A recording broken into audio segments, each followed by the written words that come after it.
You've seen them, right? Those tempting listings for an online store that's just raking it in. High revenue, great margins. They call it a turnkey money printing machine. And it looks like the perfect hands-off investment. But behind that shiny pitch, there's a huge question you have to ask. And you'll usually get some vague answer like, oh, I'm just moving on to new projects, or I just don't have the time anymore. And hey, sometimes that's true. But more often than not, it's hiding a much bigger problem. And that's what we call the Turnkey Paradox. It's this gap, this massive gap between the slick marketing pitch and the actual reality of keeping that store profitable. See, the seller is often trying to cash out right when the easy money phase is coming to an end.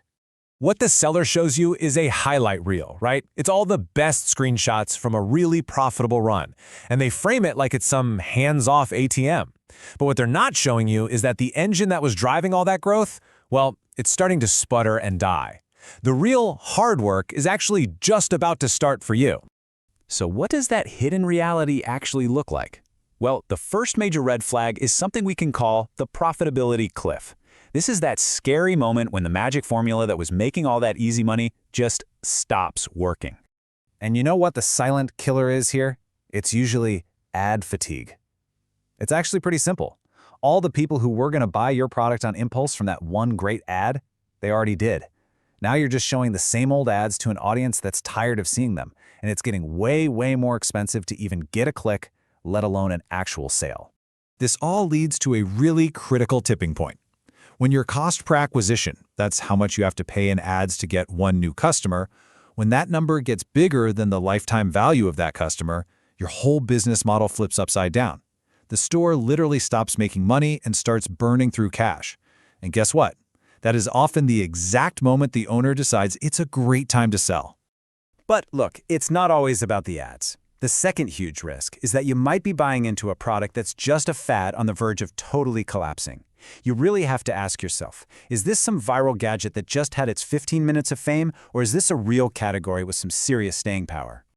And this right here is a massive mindset shift. You've got to look past those shiny profit screenshots and really dig into the product's life cycle itself. Think about it. A business selling fidget spinners looked amazing back in 2017, but the asset, the trend, was basically a ticking time bomb. The real long-term value is in the product's staying power. And here's the cool part. You can do a quick little audit yourself. Just go over to Google Trends, type in the main keywords for the product, see a sharp, steady decline over a few months. That's a huge late-stage warning sign. What you're looking for is a stable or at least a predictably seasonal trend line. That's what suggests you've got a sustainable business on your hands. Okay, but what if the product trend looks totally solid? Well, there is still one more hidden trap you gotta watch out for, and that's the advertising accounts themselves. You know, the engine that powers the whole business. They could be secretly broken. A store can be totally crippled by these kinds of issues. A restricted Meta account or a flagged TikTok business center.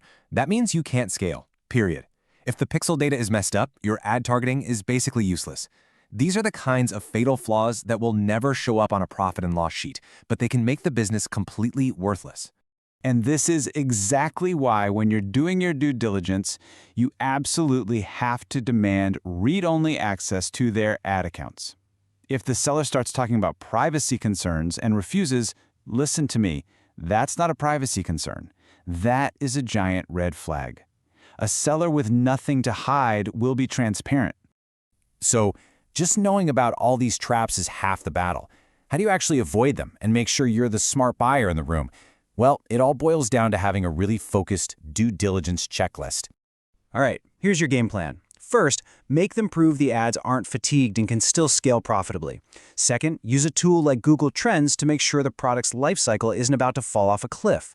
Third, get direct read-only access to those ad accounts and audit them for any hidden problems. And finally, just be super careful with stores that only sell one product. They have zero backup plan if that one thing stops selling.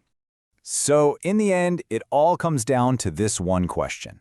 Are you buying a real, sustainable business, or are you just buying its final, profitable months?